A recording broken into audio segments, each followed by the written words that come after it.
want What's to. your Facebook? I'm starting it. I just we I didn't want to talk about the other stuff, the Michigan election Gotcha. stuff on live stream. So Right, probably a good idea. yeah. So I'm hoping we'll get some people on that tomorrow. Okay. So actually, Rich, do you want to stop share for just a minute, and we'll come back to Stop it? sharing. Okay. Yeah, just for a minute. Oh, how do you? Oh, whoa! How do I undo it? Go to the top of the page. Should be if you go right to the top. No. View options. I think I can do it, but you can just hit stop share. Do you see it? Oh, there it is. The red. Okay, I'm sorry. Yep, there you go. No, that's okay.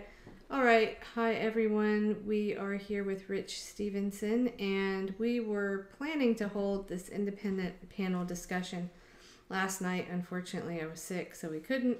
And we moved it to tonight and lost a couple of people that were going to join us last night. So we know everybody's really busy right now, if they're still running.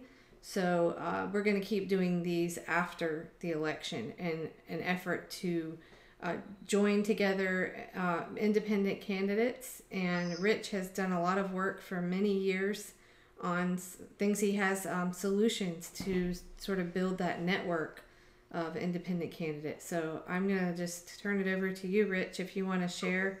Okay, well, I'm Rich Stevenson, and I had been on the ballot 3 times for Congress, and I moved back down to Louisville from Cincinnati in 2013. 2014, I didn't have the residency requirements to get on the ballot or trying to. 16, I tried to get on the ballot, didn't get enough signatures.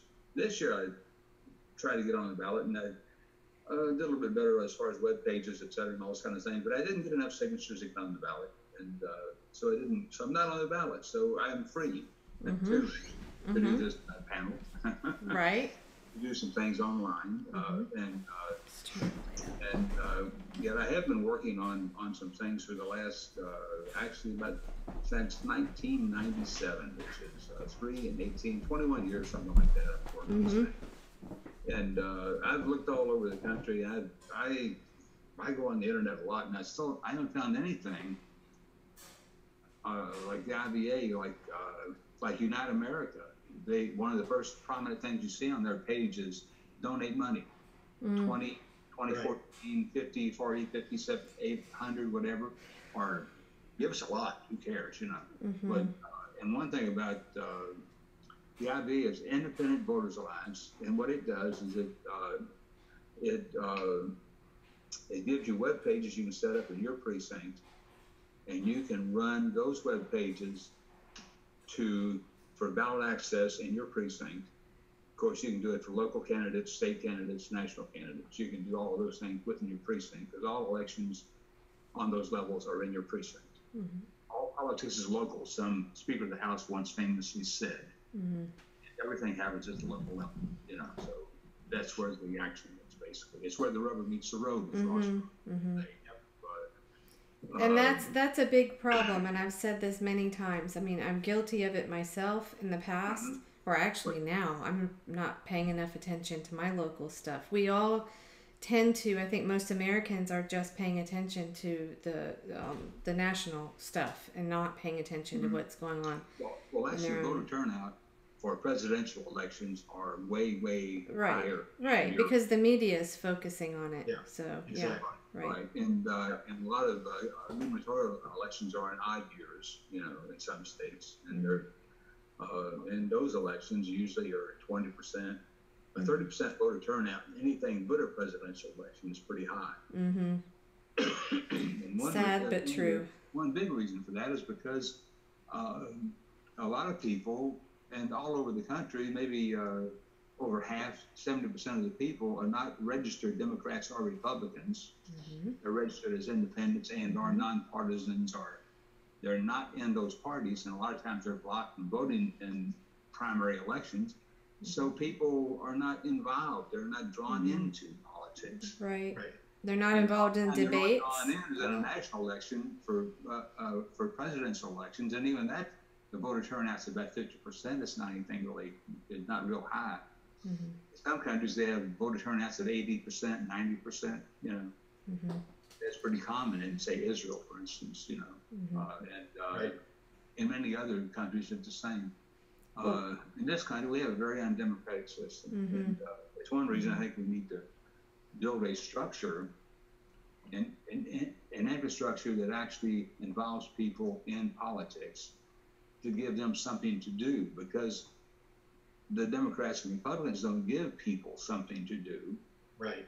In primaries, they don't have anything you can do except wait around until the general election comes around, and then you haven't chosen the people that are on the ballot in the general election. Somebody else did, or a small handful of people from the Democratic and Republican parties have chosen those people to be on the ballot.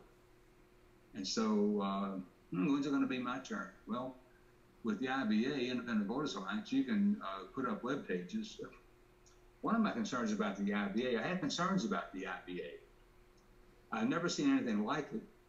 And so people can't really put their arms around it, but they don't really know what it is. Right. There's nothing like it ever been done in this country, as far as I know. Now, maybe I don't see how I could have missed it, because I'm looking everywhere for what are people doing about politics, you know, and I try to keep my ear to the ground on things that are new. So I do try to see that, you know. Hey, Tim. Good to see you. Hey. Wasn't expecting you. Aren't you out knocking on doors still? Oh, can you hear us?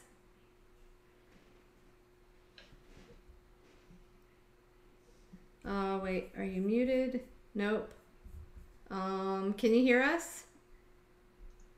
Hello. Hey, Tim.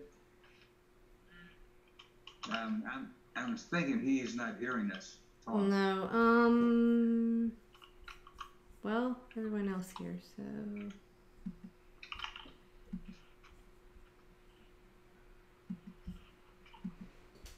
You gotta check his audio down there, see if it's on mute or something. No, it's not. Oh, you can tell from your panel? Okay. Yeah. No, he knows what he's doing, I'm sure. Okay. Okay, anyway, but like I said about the IBA, this thing, it's far as I can tell, there's nothing like it all over the country. And so one thing I wondered about is, can people, there's a certain number of programs you need to know how to operate. How technically savvy are young people? You know, right now more than us. He has an iPhone, has a smartphone, a tablet, desktops, etc. But how much do people really know about using the equipment that they have? Right. Can they use software, for instance? You know, because you have, in order to really get involved in the IDA, you have to be able to use an HTML program. You have to use a back text replacer. And what else is there? And maybe Adobe Acrobat to make documents and etc. You know. Can you hear us now, Tim? I do. Okay. Great. We can hear you. He's got his ears on now. Well, you're not out knocking on doors? Hey, how are you doing? I was, in fact, got a campaign T-shirt on. Awesome. I gotta get one. I meant to get one while I was down there. Oh yeah, you didn't get one? I didn't. Too much going on. I'll put one aside for you. Okay. We'll get one to you. Thank you. Awesome. Well, thank you for showing up. I kind of figured most everybody that's still running right now wouldn't have time for hanging out, talking with the independent panel here. But this is, you guys have met. Celebrity guest right here. Yes. The man is well known. Yeah. Celebrity until I'm a goat again. I kept telling him that he's the rock star of our CFAR CWAC candidates for sure. Absolutely. I hope I can get this over the finish line. We did a survey of about 800 voters, a survey that was taken in several public places over a 3 or 4 day period. And it shows basically good news in that there's about a quarter of the electorate undecided, and that if we can convert a good percentage of that, we're going to win. But we do have to convert a lot of those undecideds to come our way. Wasserman Schultz has very high negative ratings right now, close to 60% in the district. Wow. So it's such a myth that she's popular. But, you know, it's very tough to get our message out. The campaign is perpetually running on empty with not a lot of money in the bank at a time when we want to be paying canvassers to be at polling sites, early voting sites. Bless you. And we're Yeah, so donate, anybody, if you're watching. Thanks, appreciate that. Yeah, let's put it down in Yeah, I'll put a link in it. Thank you. Mhm. But it's encouraging. You know, wherever we go, people are receptive and we're popular. Today, I was told Wasserman Schultz was down on the Hollywood Beach boardwalk, so I took a walk down there to look for her, and I got there too late. She had been heckled and left. Yeah, you know, and then I heard she was in downtown Hollywood at this arts walk, and we were planning on being at the arts walk this evening anyway. Mhm. And people were, when they heard she was there, everybody was trying to rush to get there in time to confront her. And I was like, I doubt she'll be there for long. You got to figure one out of every 20 or 30 people are going to want to heckle her. So when she goes to a public place, she can be there for 5 minutes or 15 minutes, but sooner or later she's going to scurry out of there. Right. Right. Well, you know, I really appreciate whenever, you know, like Bernie wasn't negative. Your campaign's been very positive. But you Yes. know, when you're running against someone like her that's got her own, you know, she brought all that on herself. Yeah. Yeah, that's just the way it is. She's got to face. She can't walk around in her own district. Yeah. That's nobody else's fault. But she gets protected just the same. You know, we've been wanting some debates, and the League of Women Voters, the news media, the labor unions, none of them.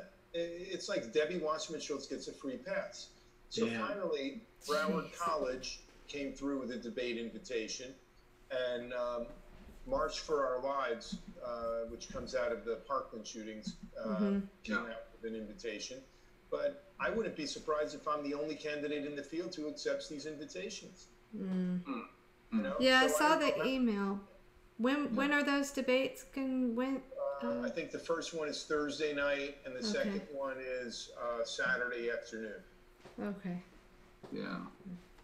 I think it'd be great if we had if all candidates were fined if they didn't show up for debates that are scheduled, you know, or Exactly. or have some way of mandatory to have all the candidates on a debate, because Jesse Ventura, back when he won the governorship in '98 up in Minnesota, he was in all 5 debates, and that's the reason he won the election, you know. Yeah, voters respect that, right? Look like fools, you know. So Yeah. Terrific. Wow. Yeah. So, you know, we're slugging it out. The early voting sites open up Monday. Right. So we're hoping we're going to be in a lot of the. We're going to have teams at full time at 4 of those early voting sites, and then volunteers trying to staff the other ones, so that the last thing a voter, you know, the last message a voter gets after getting out of their car and before going into the voting station is to hear about our campaign. So we're hoping that's going to help us convert the, you know, the undecideds. Right. Well, what's down to help you out? I'd be glad to do it. What's been going on with media coverage lately? Like local, nothing. You know, they it's like it's a media blackout. No one's going to admit it, but that's what's happened. Right. And did that event that was going to happen with Gillum and Wasserman Schultz, did that already happen? That did. Okay. There might be another one coming up. They say that Hillary's coming to town, and Gillum is going to be campaigning with her in Broward County, which implies to me that Wasserman Schultz will be on the stage as well. And you know, I got to tell you, Gillum had run such a very good campaign in the primaries, and ever since then, it's so disappointing. There are a lot of progressives who they're either going to hold their noses and vote for the guy, like I'll probably do, or they'll vote for Bruce Stanley, the Green, just as a protest. But he has pivoted so clearly to the establishment that it's really kind of revolting. I mean, it's really disgusting. How blatant it is. He took $1 million from Donald Sussman, a hedge fund billionaire who supports Wasserman Schultz, and spent $1 million against me last campaign. And Gillum takes $1 million from him, appears on stage with Debbie. You know. Well, I hate to say an inflammatory word here, but WikiLeaks. because Nick Brana told me that I didn't know about it, but Gillum is in the in the DNC emails. Yes, absolutely. So that's not like it seemed like he was maybe groomed beforehand or whatever. So yeah. Not shocking, but so few, at least in the running as a Democrat, that are going to stand their ground. It just seems like the same thing we've heard over and over and over again with each CFAR and CWAC candidate that runs as a Dem. They're completely blacked out by the media. They're ignored, and if they get to any level of maybe being a threat, then they're smeared, of course. But the DCCC comes in. There's just no shot. And I understand people that still want to try to fight within the Democratic Party and get it to change. But at what point? I don't know how long you keep expecting that to happen. I don't know. Yeah. So I know, and they've scared everybody into staying with, well, not everybody, but they've scared a lot of folks them through this election because it's so important to beat Donald Trump and all that stuff. Well, God, I'm scared about that myself. I'm tempted to vote Democrat, man. But it is scary to think that he would influence people to have a majority Republican House. That's scary. Yep, very scary. Yeah. Well, I bet we probably have in the chat on the Candidates with the Contract Facebook page. Brian usually watches the chat. We've had a lot of people, now that we're interviewing more Greens and Independents, there have been a lot of people in the chat getting very irate, like saying vote blue and don't waste your vote and all this kind of stuff. But just ridiculous. We had a great candidate on earlier this week, Nick Thomas, Independent in Colorado, and he made a great point. It's like, why do these people go after the 3% of people exactly. that instead of the 50% who don't vote? They're right. I guess because they can't reach. 2/3. You got to say it right. Yeah. Amazing. I guess because you can't reach them. They're not hanging out on political pages where they can be attacked because they're totally not paying attention. You can't shame them and insult them the way you can us, right? Right, exactly. I guess so. And many are not registered, so they're not even in the equation at all. So. Yeah. Well, we talked to also Helen Ollie in Virginia. She had been running as a Dem, and she is now running as an Independent. She got the same treatment. And her solution to find all the non-voters was just, process of elimination. Had lists of all the voters, and then went around and was knocking on doors, trying to reach the people that don't vote. So that's the biggest challenge, I think, is how to reach those people. They're just, understandably maybe apathetic.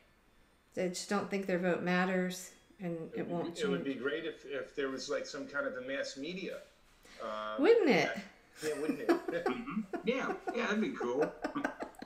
Right. Hey, Tim, I was just trying to tell a little bit about a thing I call the Independent Voters Alliance. Oh, I mentioned this to you. It's a thing about building a structure from the bottom up.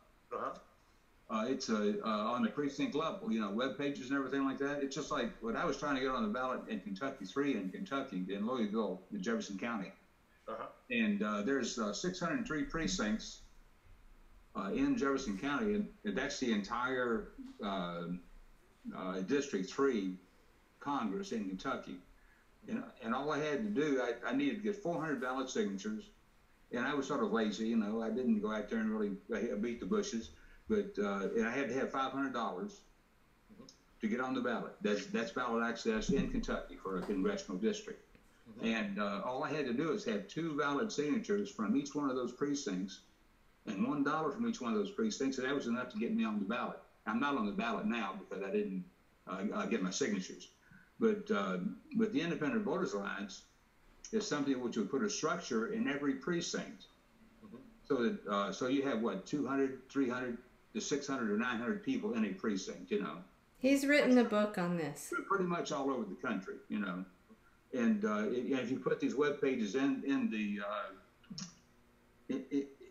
Well, in every one of those precincts, then you had 8 to 10 people who were trained to be petition circulators in each one of those precincts. And you would have in Jefferson County, for instance, if you had 10 in each precinct, that'd be over 6,000 petition circulators to do your job of ballot access for independents, Right. or minor parties or whoever, whoever people wanted to put on the ballot, they could do it very easily.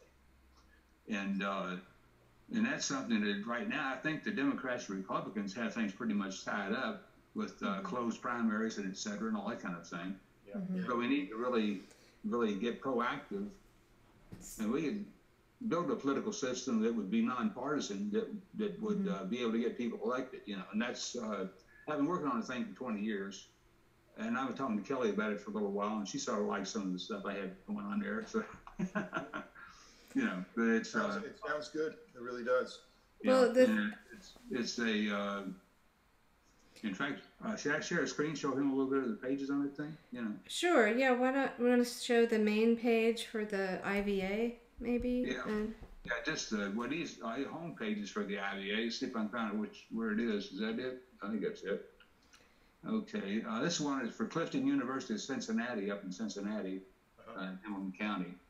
And these pages were put up in 2010. They haven't been updated since then. I moved down to Louisville not long ago, and I'm still working on getting the templates done on these things so that they can be. If you have a template, you can put up web pages for a precinct or a county. It takes 15 minutes to edit them, and then 15 minutes more to publish them onto your website. So it takes half an hour, and you could have 500,000 precincts all over the country. You could have those up well within a year if we started. It became popular, So, but this is a Clifton University of Cincinnati. But here's whoops, that isn't it. Precinct. There you go. Okay, this is a local web page for Cincinnati 20D precinct up in Cincinnati, Ohio. D1 stands for District 1. That's for Congress. And you have Hamilton County page. This is the home page for that. You have precinct, county, state, and national. And each one of those websites has a national, state, county, and maybe precinct web pages on in the for each website. So, but anyways, well, there's more to it, but I don't know. It's sort of hard because there's nothing like it in the whole country, really. So, how do you explain somebody what does an elephant look like to somebody who's never been to Africa? Well, I think we're in the picture book, So yeah. All right. Do you want to stop share for a sec? Sure. Just so we're not. Okay. Okay. There you go. So I think we're kind of a ways from getting a lot of people to sign, I'm never going to vote for a Republican or a Democrat. I mean, I think it's possible someday, but right now, I mean, we're battling people just even considering it as a viable option, but. Yeah, well, right now you have a lot of this thing going on, Trump fear. I mean, George Bush, I never vote for George Bush. That happened back in 2000 and 2004, was it? So, I mean, there was people that just really hated both Democrats and Republicans. They were voting for Democrats to keep Bush from getting into office, And same is true now with Trump going on. We got to get people out of the habit of voting for Democrats or Republicans if we're ever going to have a change, Well, there is the Unite America organization. I think the danger is really in that itself, independent, becoming another party that can just as easily be corrupted by money. And as you said, they're asking from, and then you end up with the same thing again. Okay, well, see, that's one of the things about the IVA. One of the things is one of its prominent features is that the software or the templates are free, totally free. The only thing that's involved in the IVA is sweat equity from a person. There's no money involved in it, so it can't be bought. It can't be swayed like that. It's all about bottom up sweat equity, what people put into it, and that's what makes it run. And so it can't be corrupted because, well, it could be if it's successful. Everything's corruptible. then there's going to be a lot of money started chasing. They'll be making with imitation versions of it and all this kind of thing, you know, and people trying to buy up some influence or whatever. But the people who are in the IVA, they don't have to go along with the newer versions or the copycat versions of it. They can go ahead and keep their organization intact with integrity, without any money involved in the whole thing. Right. And you know, Mitch, do you want to introduce yourself? Oh, Yeah. I'm Mitch. I'm out in Iowa. hey, Do you remember I mentioned Andrew Yang? Tim, I don't know if you remember that or not. Yes. Yeah, Mitch introduced us to him because he's also getting a media blackout. So, not introduced personally, but told us about him. So, anyway, he's been in touch with people on the campaign. So, he's already running for 2020 presidential. Well, Pro had a media blackout in 1996 after he was he had all his half-hour ads on in 1992. In 1996, well, in 1992 he got 21% of the vote. 1996 he got 8% because they blocked him. They wouldn't let him buy any ads totally. And we talked about that last time. We were talking about that you said it was a law, but I know that that law might have had something to do with it. And I apologize for not acknowledging that. But a lot of it just had to do with what the corporations did not let him buy any time on national TV in 1996. If he had, he probably would have gotten 21% again or more, you know. Well, hey, Tim, do you want to jump in here? Anything about your experience, just the change in running from as a Dem to now running as an independent? Do you feel like you're able to talk to people more across the board, or? Yeah, in my district, I don't think it's. I think it's been a good move. There are Republicans who are opening up to me, and independent, and you know we still have a lot of Democratic support. We have Awesome. We have a campaign piece. I don't have it in front of me. A piece of lit that we always hand out. On the back side of this piece, it has a pie chart, and the pie chart shows that less than 25% of the district is Republican. So when I'm meeting somebody who's, you know, because it's a very Democratic district, when I meet somebody who says, oh, well, I don't want a Republican to get in, I turn over the piece, I show them the pie chart, I say that the Republican isn't going to even come in second in a three-way race, which I truly believe. There was a Republican outlet called Floridian Press that came out with a piece a few days ago, basically saying Wasserman Schultz could be facing a historic loss. Right. And that the Republican doesn't stand much chance, that if she's going to be beat, it's probably the Canova campaign. So in this district, I mean, I must say, it seems to me that if an independent can win anywhere in this country for a congressional race, it's here and now. And it's a very unpopular incumbent, and it's a very non-Republican district. So, you know, because it's so skewed away from one of the two big parties, people might be willing to take that chance and vote for the independent. You know, on the other side of it, we have a big machine against us, and that, like any independent would have, and like any progressive Democrat challenger would have, a media blackout, and because we're maybe more visible than a lot of those other campaigns, we're attacked more. You know, that, whether it's, you know, somebody going after me on social media or social media throttling and shadow banning and stuff. You know, that we're experiencing that. So it does feel like. What's that shadow banning? What is that? Shadow banning, from what I understand, I've had people say to me, you know, I've gone on Facebook and looked for your Facebook page and I can't find it. You know, that's a way of banning us. Shadow banning, throttling, where people say, you know, I used to get your posts all the time on my news feed, and now it never shows up.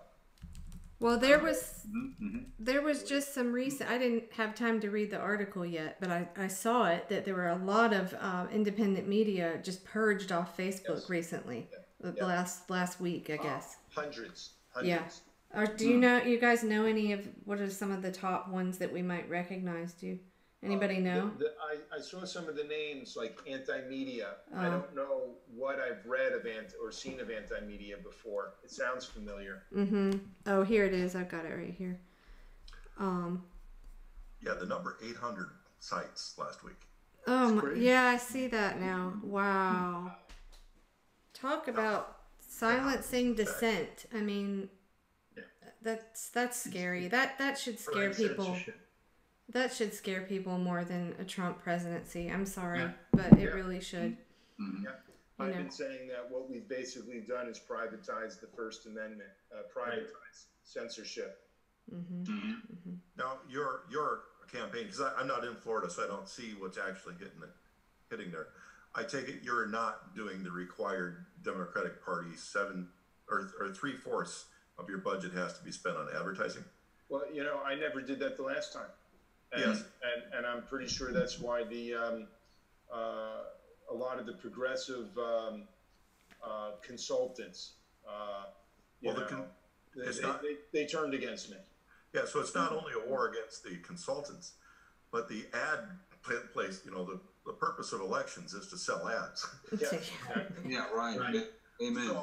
So you fired a big shot across the Navy, big Army or a big Navy. Yeah. How that affects us in the future election. That's all of our states have to be watching this closely. What I realize is if I could bring in $50,000 or $100,000 right now, which I know it sounds like a tremendous amount for some people, but compared to the last campaign I ran, if I could bring in 50 or 100 grand in the final couple of weeks, that's probably what we need to overwhelm the early voting sites and the election day sites for walking money for canvassers. I think it would really push us over the top. And I think, there are people like Bernie Sanders and Our Revolution that could help a campaign like mine. They don't. And I'm not, I know that for all of my frustrations, it's compounded even more for other people, grassroots people. And it seems to me it doesn't take that much resources to actually win on the ground. That's why Ocasio was outspent 10-1, but she won. She had the resources at a critical time when she needed it. And Right.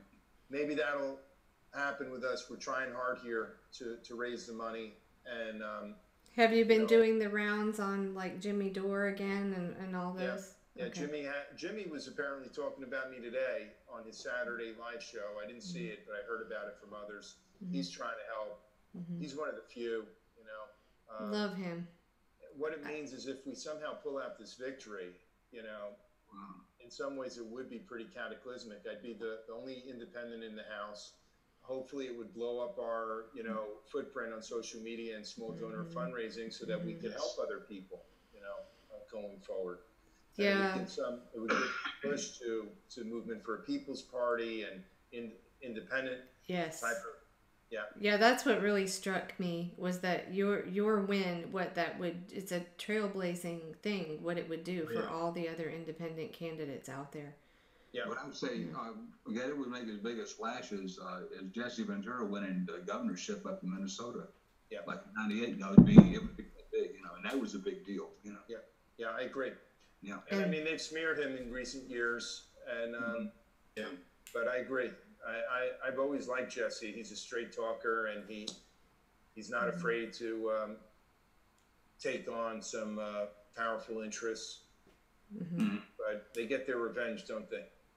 Yeah, Yeah. he's totally outspoken, no doubt about it. I think you have to have a certain type of personality to handle those smears. I mean, I know early on, one of the articles that I read about the whole thing with the ballots being destroyed and all that, I think it was Miami Times. It was a hit piece on you, but Exactly. I remember. Conspiracy nut and the sore Yes, loser, yes. Since we won the ballot destruction, we discovered ballot destruction had happened. They don't want to report about it because it's harder to say is a sore loser or conspiracy nut. So they just don't report it at all. Right. Yeah. Wow. But I love the way you handled it because I think it's what has to be done with this stuff is, they want to frame the narrative. Like when they said, oh, you're a sore loser or you're saying it was rigged.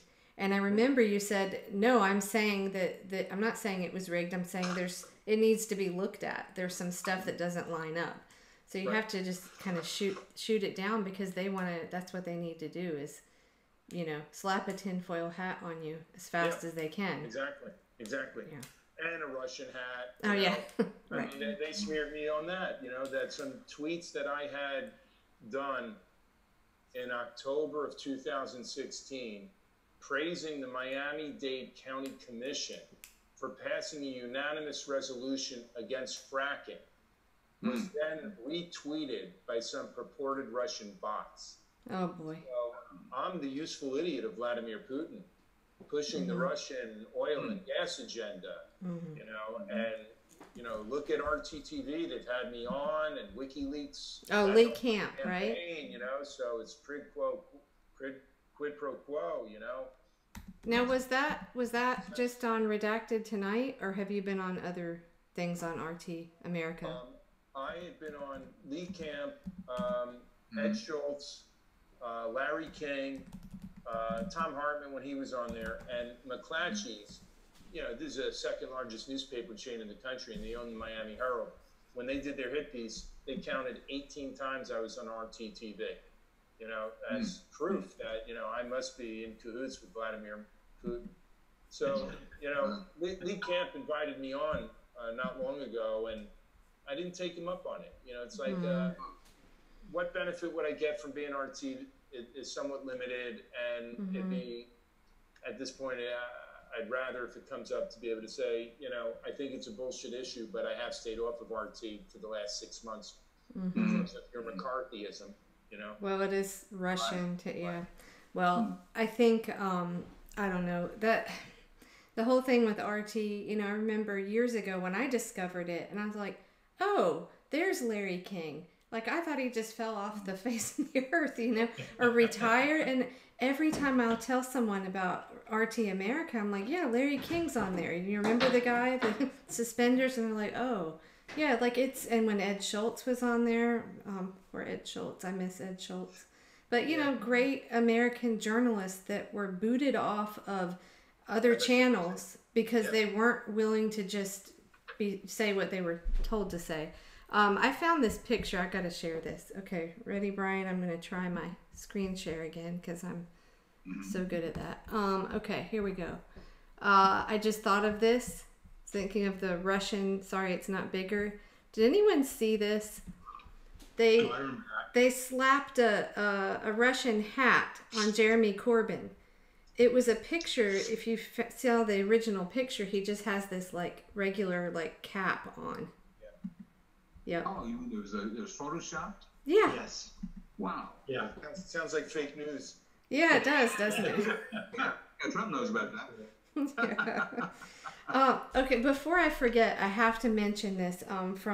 We learned about this from Nick Thomas, the independent in Colorado, who also, Brian, help me out here. He mentioned that Bernie was going to be out there, but was campaigning for someone else, the Democrat, but not only the main guy, but down ballot. I can't remember all the details, but he was kind of upset about that. And this Nick Thomas guy, independent, he's the one candidate that's against fracking out there. I mean, and he's like, why can't I get Bernie's support? But anyway, the other thing he told us about. Very good question. The other thing he told us about was something called proxy vote. Anybody heard of proxy vote? I heard what it reminds me of. I don't know if it has anything to do with this.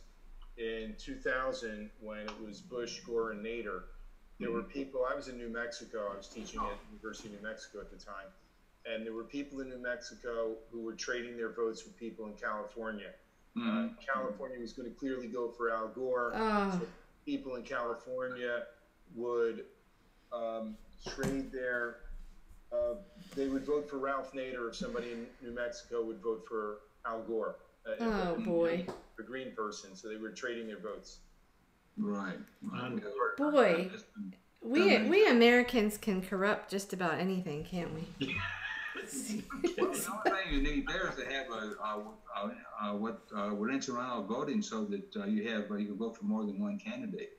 Yeah, You know, sure. I mean, if we did that, the 2000 situation with Al Gore never would have happened. Yeah.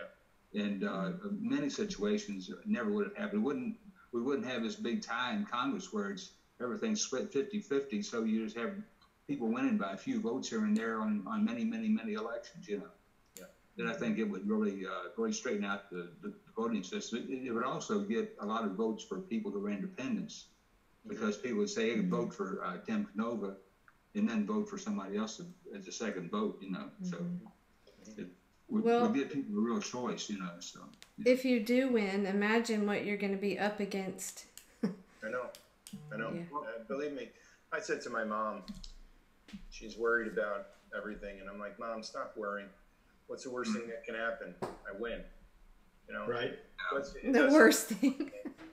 Seriously. I've been at this for 34 months. I'm so tired. If I don't win, I'm a law professor. I can write about this stuff, and I'll have a little bit of a better life than, you know, if I lose, I don't know what to expect, you know, character assassination writ large, you know, who knows? Well, Bernie Sanders handled it from 1994 until for about, 10 years or something like that, the only independent in the House, and then now he's one of the only independents in the Senate. So Yeah. we need people like that, you know.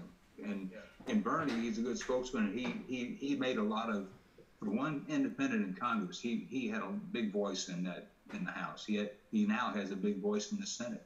Yeah. You know? Yeah, too bad he didn't decide to just run as an independent when the Democratic Party cheated him. Well, he would not have gotten as far as he did if he had run as an independent. I'm pretty sure about it. In a three-way general election, what if it had been Hillary, Bernie, and Trump? I haven't seen any analysis. I don't know. I mean, I do think if it was Bernie against Trump, Bernie would have won, and the Democrats would have taken the House and Senate. Yeah. But Right. if it were a three-way race, could Bernie have pulled out a three-way race? I don't know. Yeah, That's you're a right. tough one to call. Well, Ralph Nader ran for president 3 or 4 times. The last time he ran, he got into a taxi cab in New York City, and the taxi cab driver almost fainted. He said he was so excited because he had been an admirer of Nader for 40 years. And they said, "Did you vote for him?" He said, "No." He said, "You had no chance of winning." And this is a man he was a hero. You know, Nader was a hero of this taxi cab driver. He did not vote for him. I think Bernie was way ahead of Nader. I mean, in public opinion polls, he couldn't have been excluded from a three-way debate. In that way, it was sort of like Ross Perot at the beginning, before Perot picked this Stockdale VP, which was a good guy but a bad VP. And then he went down in the polls, and then he was excluded, I think, the second debate. And same with John Anderson in 1980. He was high enough in the polls to be in a three-way debate with, I think, with Jimmy Carter and Reagan for one debate. I do think if it was Bernie, Hillary, and Trump on a stage, who knows what could happen? Bernie wasn't going to take that chance, of course. I think if he would have gotten on the stage, I think he might not have gotten on the stage, you know, with the way things are now. Yeah. Independent, you know, well, it would have kept him from the stage, you're saying? Yeah, what Perot was in every debate in 1992, and Stockdale was in the one vice presidential debate. In 1996, Perot nor his vice presidential candidate were in any of the debates. They excluded him because they didn't want to see that 21% again, you know. Right. But she had a big vote for him, you know. I don't think Bernie understood how much support he had. Yeah, maybe he did, maybe he didn't. I think if he would have known, he might not have taken what he took. He might have thought that they were throwing him a bone all along. I mean, there's always a part that he was going along with the deal he made, that he would not fight the winner of the Democratic Party. Yeah. Right. But I think with all of the shenanigans, starting way back with the withholding of money and access to his own data, that at that point a flag should have been raised. And I don't think at that point he understood how many supporters he had. Well, that was the turning point for me. When Bernie was excluded from using the Van Voter database, and he filed a lawsuit and raised $1 million in one day. I had been considering jumping in at that point, And when that happened, I thought, had I already been in the race, I would have raised a couple $100,000 in one day. And I realized I could raise a lot of money in this environment running against Wasserman Schultz. So for me, it was the turning point. It's when I realized I had to give it a go. I had to give it a try. Mm-hmm. I also think that currently back with the ad situation, when I receive a die cut ad, this requires a lot, over $100,000 to prepare a die cut ad, where they take a piece of almost cardboard and put it into a shape and then put pictures on it, and it's 4 colors, and all kinds of work has to go into making that. It's a big production. So each household is like getting a $1 ad. It costs $1 per house to almost. What a waste. Out here in Iowa, that's unheard of. When I get 5 to 10 to 15 of those a week, I think it's ridiculous that these people are asking me for money when they're not even doing any follow-ups, coming to see, am I leaning or anything? Why is somebody that votes every time getting these ads? And I'm just thinking, you're asking me to give a donation and you're wasting the money like it's a sieve. So this again is the voter participation. A rally equals 100,000 of these brochures being put out. A town hall meeting in the county next to you, 2 counties away, means more than putting out these, and they're not getting it. They're still following the rules. You have to pay the consultants. You have to do that. Out here, we don't have a lot of independent observations, so we're still kind of stuck with the standard parties. So I've gone with I'm better off trying to guide the one that's closest rather than giving up. And I support more candidates from out of state than I do in state. What state are you in? I'm in Iowa. Now, when you start your presidential run, you'll have to look me up. Good one. Just don't make me go to any of those. What is it? Where you have the coin toss? Corn dog. Oh, corn dog.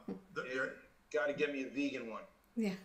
There you go. We're not very far from where Paul McCartney started the vegan hot dogs. Well, then you might get one of those Michelle Bachmann photos. Not good. Yes, always eat it from the side. Never. Sorry, couldn't resist. Well, I mean, vegans eat Iowa-made foods. Well, I've been to Iowa a long time ago as a law professor for a conference at University of Iowa, and it was very nice. It's a nice university. It was a nice place to visit. As I've gotten older and more settled in these warmer climates like Florida, it's just, and no hair on my head, it's a little hard to go to those cold climates for me. It's getting warmer in Iowa. Well, you could wear the fur hat, the Corbin hat. There you go. Yeah, right. Yeah. They're going to put one on you anyway. You might as well just show up wearing one. You might as well. Real one.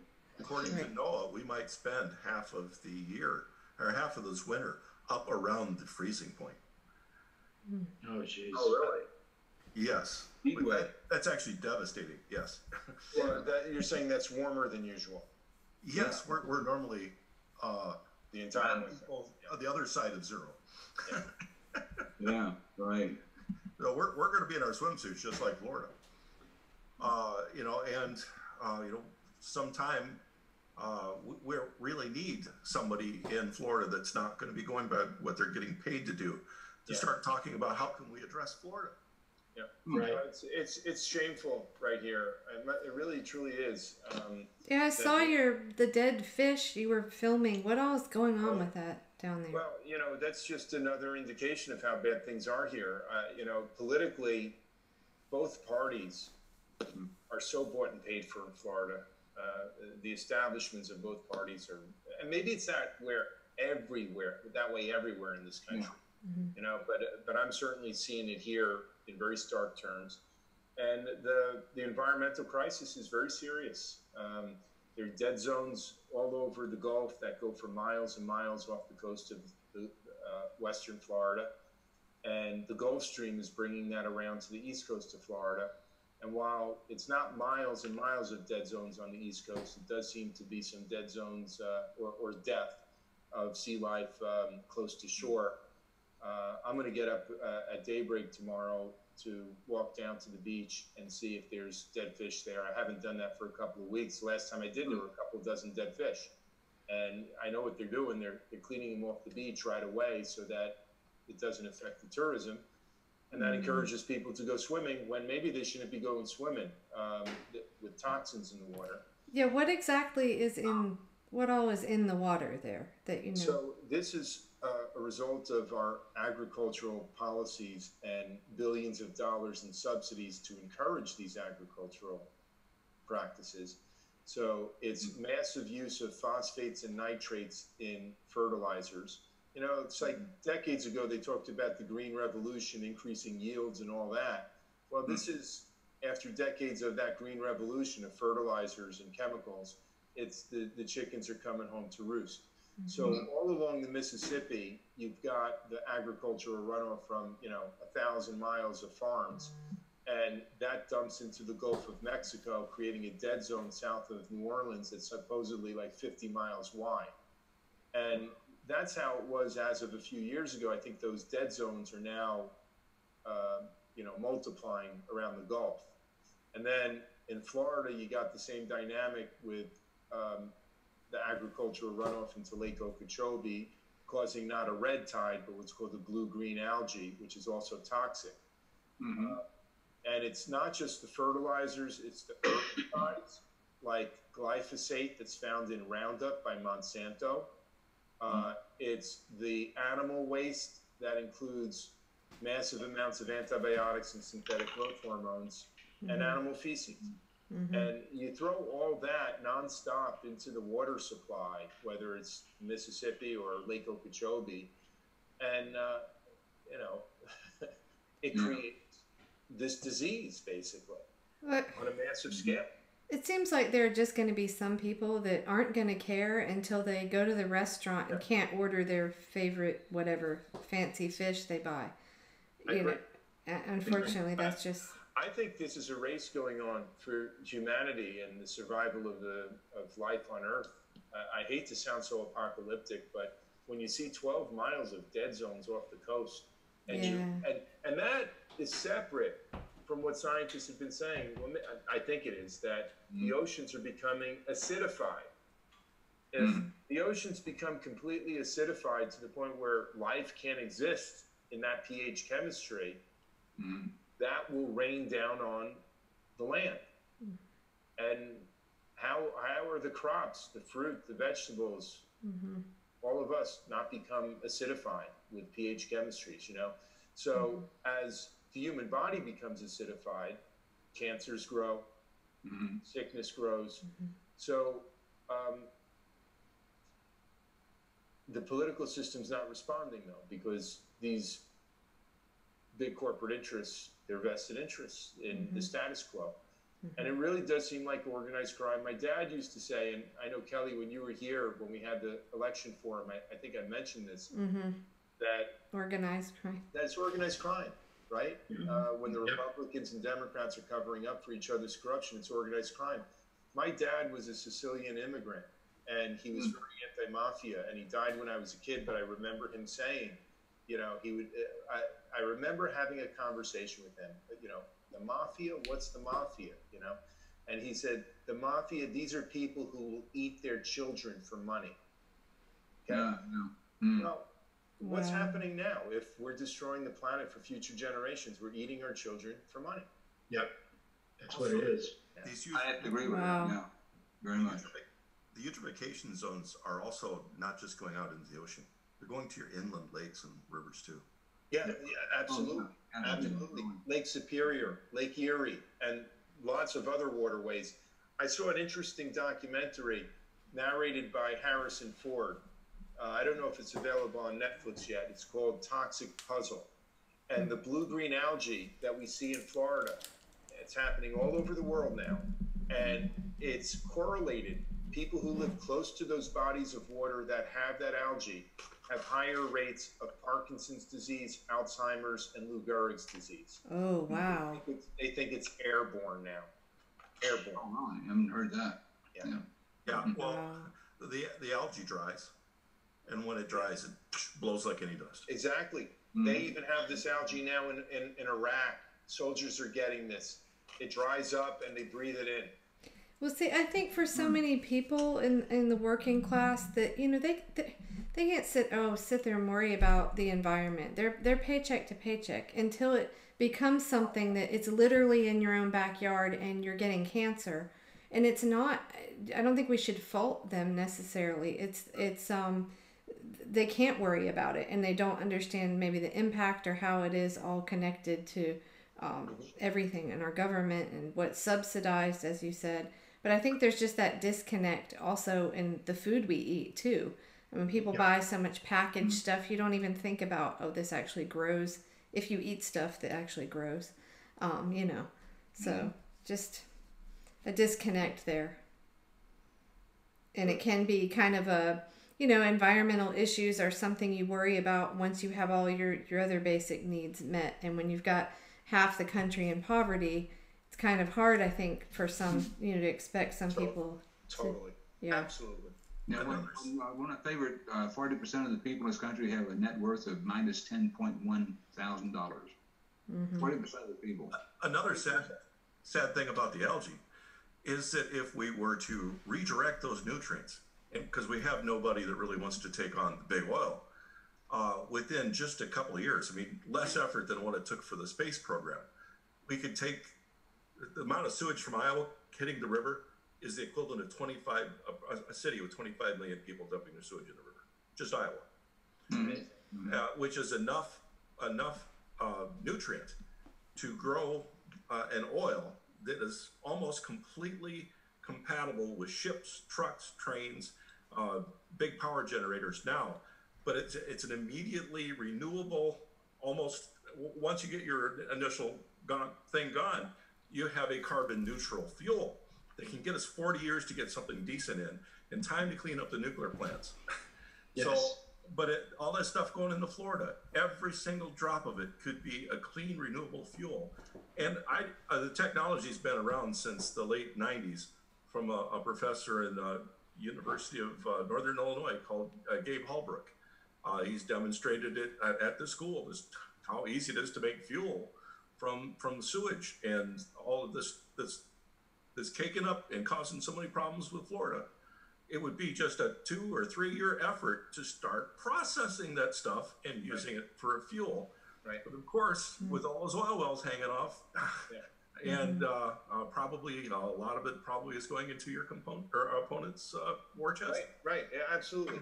And it's the same with, we have the Sable Trail pipeline here, 515 miles, moving 1 billion cubic feet of highly pressurized frac gas a day. Fracking that's occurring maybe as far north as Pennsylvania. The pipeline goes through Georgia and Alabama into Florida. And there are scientific studies now that show if you converted the 515-mile pipeline and took half that acreage, put solar panels on it, you'd produce more energy. Right. Wow. And yet, good luck getting that done, right? Because of the vested interests. Very true. Yeah. Due to the temperature and weather conditions in Florida, you have one of the states that's best able to clean up using sunlight.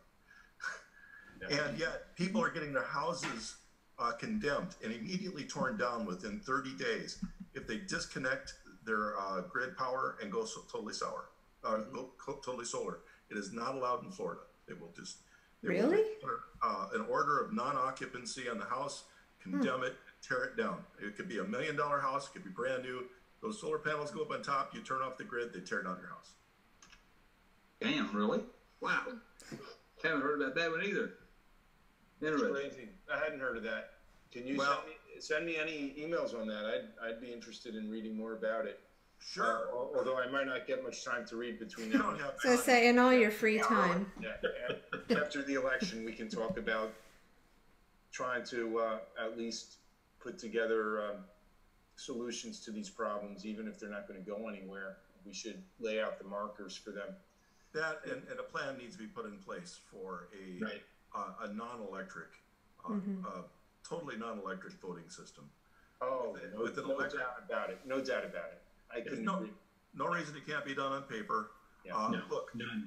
look at all the automation behind me. Yeah. I am into automation. I totally disagree with automation for voting, except for a monitor. The proper automation with steps could be used to monitor paper ballot and follow the chain. Just like when you go to court, there's this chain of evidence. We need a chain of evidence on the votes. We can't have Debbie Wasserman Schultz burning what doesn't agree with her. So I wonder, Right. since you're definitely a threat still, Tim, I wonder what's going to happen with the ballots this time around. I know, and John Brakey tells me they might be filing a lawsuit soon in federal court. Yes. Okay? Good. Yep. To require that the supervisors all over the state maintain the digital scans and export them into their database. Yep. And I think that's going to happen soon. Yes. In some ways, it'll be a couple of miracles. One, if we can win a three-way race with very little money, you know. I must say, in the last few weeks, I feel like it's possible. It really is possible. And the second miracle is, of course, either deterring or detecting whatever is being done to rig the election through the computer software and all that. You know, having John Brakey and Chris Souter and all those folks watching it maybe will prevent, maybe it'll deter it from happening. I don't know. Okay. I really have no idea what to expect, you know, and look, what they did last time, there's a decent chance we won that election, and they flipped the vote and gave me a spanking to lose by 13 percentage points, you know, and I showed the. Oh, sorry, Tim. Go ahead. I'll pull this up. My gut told me that it was always sort of bullshit, you know. But it was Absolutely. the first time I went through an election. It took me a few weeks to sort of recover and get my wits about me and start demanding to see the ballots and stuff. Maybe this time I won't have to. This time I don't have a lot of resources, but you know, maybe people around the country, and you know, there are a lot of people who might be willing to put money up and help. Well, and I know you have Audit Elections USA and John's Right. team behind you for sure. Yeah, you know, Oh, yeah. I hope it's a clean election. I've been at this for 34 straight months. I'm awfully tired physically and mentally. I'm looking forward to the election being done. Of course, it'd be better to win than to lose.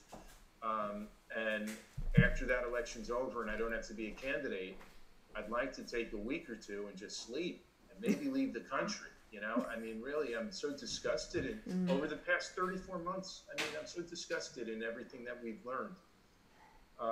And if it's not a clean election, then maybe I don't get to sleep for a while, you know, and that just bums me out to think that this nightmare could just continue. Yeah. Well, I shared the screen a couple weekends ago, and we showed some graphs from Lulu's blog. I'm sure you know which ones I'm talking about, where it showed the flip. how it came in at the end, and it's like in this perfectly mathematical Right. pattern. And once everybody saw that, it was like, whoa, what? So my idea, what I want to do is, post election, is to make a kind of a tutorial video for candidates that talks to, so if they want to, so we make it routine to file the records requests. So you're not being a sore loser. You're not, you're, as John says, you're proving elections are real. You're not accusing anybody of stealing. But if we put a video together, I think, having first off those graphs as visual so people can see, like look what happened here, and that your story. I think that would be a great thing for people to understand, because a lot of the candidates that we've talked to is more known now, but like earlier in the year, so many hadn't even heard about your case. Yeah, I know. Look, I think what I got to do, whatever the outcome, is to write about this. I've been a professor for a long time, and writing is sort of a type of therapy for me, and it's also the tool of the trade. It's how I got tenured, was publishing. And if I don't win, I'll be a law professor again, and instead of writing law review articles about monetary policy that very few people read, I should try to write a good page turner about this David versus Goliath and what we learned about it. And of course, the kicker is the ballot destruction. And I must say, even if I win, you know, I'll have a congressional staff. They can be very busy keeping me posted on legislation. I don't have to spend 30 hours a week dialing for dollars. I can spend that time writing a page turner. You know, I mean, we have to blow this story up and educate people for no other reason, just to open people's eyes as to how corrupt the system is, how capable of corruption it is. Absolutely. Yeah. That's the scariest thing, feeling like you're not in a democracy. Learning what I've learned about the elections and also watching the media. Yeah. Just some cases just straight up propaganda. It's very disconcerting. Yeah. As a veteran, it's very disheartening. It's extremely disheartening, you know, because What you serve for, what you fight for. exactly. It's really sickening. Yeah, I know. Well, we are opening people's eyes. We got to just keep doing it. Absolutely. So, I'm sorry to rush off the phone. No, I've if got you're- to be up early. I'm going to black churches in the morning. I think I'm going to try to get up at daybreak and see if there's any dead fish on the beach. And then it's to black churches for canvassing. And, you know, 2 weeks to go. I'll sleep in November, I hope.